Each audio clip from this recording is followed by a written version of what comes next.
صباح الخير عليكم واهلا بيكم في فيديو جديد. ازيكم؟ عاملين ايه؟ اخباركم ايه؟ عشان تعرف اتكلم عن ايه النهارده لازم تكمل الفيديو، تشوف الفيديو اللي فات الاول، لان انا بتكلم على نفس تكملة الموضوع اللي انا اتكلمت فيه. ليه بقى انا عملته على مرتين؟ لان انتوا زي ما انتوا عارفين انا ما بقعدش اجهز كلام واكتب كلام وابقى عارف انا هتكلم في ايه. انا بصوا هي بتيجي في دماغي واحد اتنين تلاتة، يلا اعمل فيديو، بقوم اعمل الفيديو. آم، فانا لما عملت الفيديو انا ما كنتش مرتب له اصلا، فبعد ما اتفرجت عليه وقعدت شويه كده قلت لا ده في كلام انا ما كملتوش، وفكره الفيديو دي كويسه ان انا اعمله. ف فانا حابب ان انا اكمل الفيديو بتاع امبارح. آم، طبعا الموضوع مجمع كله، يعني يعتبر ممكن الناس اللي تشوفه مش لازم تشوفه على انه حاجه تبع الهجره او كده. ده في الواقع اللي احنا عايشين فيه، اللي انا عاوز اقوله لاغلب الناس، لان الناس كلها بقت على الانترنت طول الوقت وتقعد تشوف فيديوهات، تشوف لايفات. الناس قاعده طول الوقت على التيك توك، على الانستجرام، على الفيسبوك.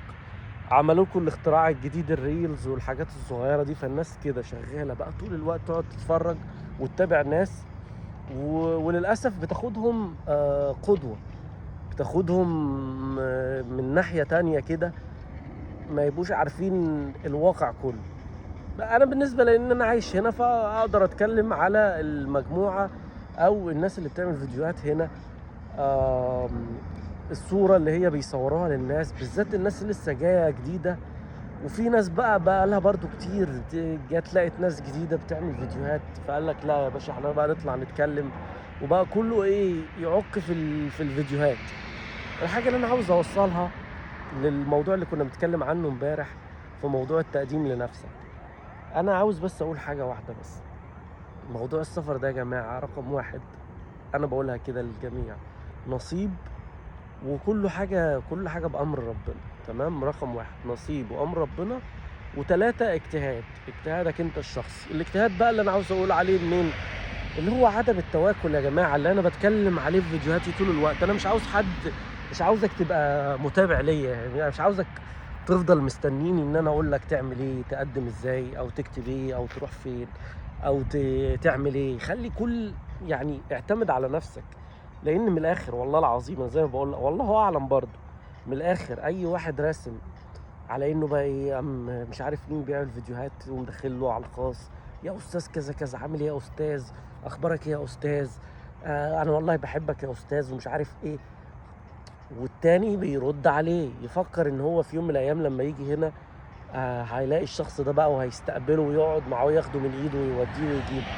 مفيش حاجه من الحاجات دي هتحصل. مش عشان حاجه، انا مش بقل من الناس اللي بتعمل فيديوهات او بقول لك ان هم بيحوروا او بيشتغلوا نفسهم، لا، انا بس عاوز اقول لك ان بصرف النظر عن كده هو مش هيكون فاضي اصلا. تلات ارباع الناس دي عندها اسره وعندها شغل وعندها حياه، والحياه هنا بقى يا صاحبي بقى عشان تفهم الدنيا كويس، بتاخدك جامد. يعني هنقول مثلا اللي بقاله من اول 10 سنين وانت طالع خلاص بقى انت دخلت الدوامه الامريكيه والعالم الامريكي، اللي هو الحياه الاستعباديه، اللي هو بيدخلوك في حالة الشغل ان انت تشتغل، تعمل فلوس تعمل فلوس تعمل فلوس عشان تصرفها. كل ما تعمل فلوس اكتر كل ما تطلعاتك تبقى اكبر. عندك عربية صغيرة تبقى عاوز عربية كبيرة، مأجر شقة تبقى عاوز تشتري كاندو، تبقى عاوز تشتري بيت، تبقى عاوز تشتري، عندك عربيتين تبقى عاوز تشتري 3، عاوز تشتري مركب، عاوز تشتري طيارة، وهكذا. حياة يعني ملهاش حدود، يعني مش مسألة شكرانية، لا، اللي هو انت كل ما تعمل لا ده انا عاوز. فاهم قصدي؟ وعشان لما تعوز تصرف اكتر، ولما تصرف اكتر تحتاج اكتر، فتضطر تشتغل اكتر، فتستعبد نفسك اكتر، وهكذا. فتلاقي نفسك بقى اصلا انت ما بتبقاش فاضي لعيلتك اصلا. فيجي معلش واحد لسه جاي امريكا، هتروح تقابله او تروح تساعده؟ مفيش حد بيساعد حد، المساعد ربنا.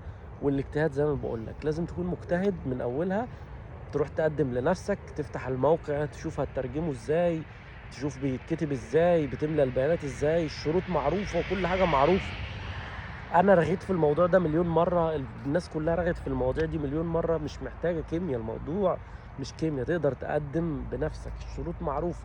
18 سنة فيما فوق تقدر تقدم لوحدك. مخلص ثانوية عامة وعندك كلية، مكتوب طلعت الباسبور مكتوب فيه غير مطلوب للتجنيد، تروح يا باشا تقدم، لان التقديم بيبقى بالباسبور مثلا، حط رقم الباسبور، انت تقدر تقدم لوحدك.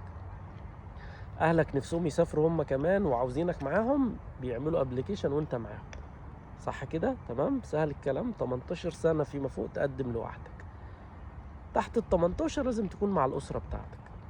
موضوع يا جماعة تاني بعيده من تاني، موضوع اللي الزوج يقدم بابلكيشن والزوجة بابلكيشن والجو ده، أنا لا أفقه شيئا فيه وما عنديش أي معلومات الكلام ده صح أو غلط، والفرصة أزيد أو أقل. كل اللي أنا أعرفه إن موضوع التقديم على الهجرة ده كله على الكمبيوتر، والاختيار عشوائي، الكمبيوتر بيختارك عشوائي. مفيش حد ما يعرفوش أصلا مين اللي مقدم ولا صورته إيه، هو بياخدوا رقم كده، الكونفirmation نمبر اللي بيطلع ده بيقوم الكمبيوتر مختاره، وهو اختار الرقم ده، مختار الرقم.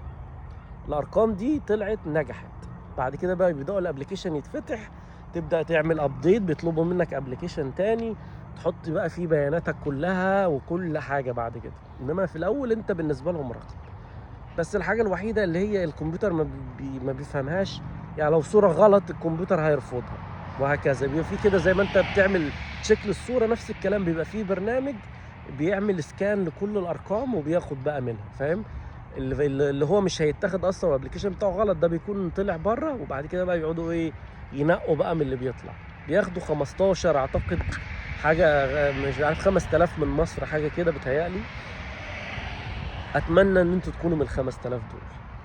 ما عنديش حاجه تانية اقولها اكتر من كده. موضوع الجيش انا ما عنديش فكره فيه، مطلوب للجيش مالكش تقديم، غير كده روح قدم يا باشا، واجتهدوا اجتهدوا وقدموا بنفسكم، ما تستنوش حد يقدم لكم، ما تعتمدوش على حد، ما تحطش رقبتك تحت رجل حد، ما تخليش حد يتنطط عليك، مفيش حد استاذ على حد، مفيش حد خبير في الهجره، كل الناس دي مش خبرة هجره، الناس بتتكلم عادي، لان الموضوع اي حد يقدر يتكلم فيه.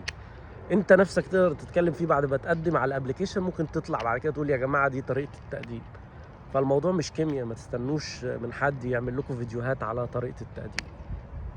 ربنا يوفق الجميع، والسلام عليكم ورحمه الله وبركاته.